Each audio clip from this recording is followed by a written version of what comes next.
Hay mga madi, awan ninyo, mga madi kong nail tech. So, ay lang nag-imind ninyo ang akong kuan kanang puti dira ha, kay kuan na siya, sabon na siya, kay bago pa ko na maglaba, nagputi na siya. Nauga. Kani lang ang mga madi tawa.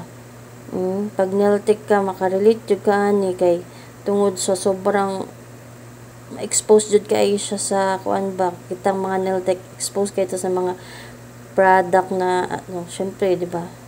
So, ngayon, ani akong kamot. Pero, okay lang ni karon kay dili siya worse compared dun sa, yung dating nangyari sa kamay ko na, lisod na mag-Tagalog eh. So, yung dati ba nga na, yung kamay ko parang nalata man siya na, ang dami niyang kati-kati, tapos parang, muntik na maging longganisa, buti hindi naging longganisa. So, nangitom-ngitom yung mga dito ko talaga, nag-ano-ano talaga, pero hindi pa nga siya naka-recover ngayon akong kamot kay, ganun pa rin. Tapos, yung isa, ito. Kanina lang to, mga langga.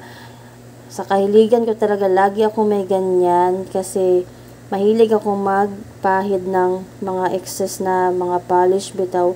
Kasi gawa ng kapag may pinahiran ako na nails, tapos meron yung mga parang buhok-buhok bitaw. So, tinatanggal ko gamit yung brush. So, nilalagay ko dyan ko pinapahid.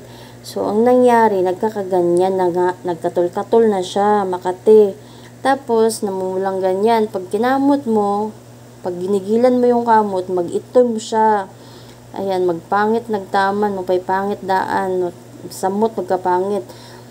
Partida pa to mga madi kay nag-gloves ko ganina no. Nag-gloves pa ni.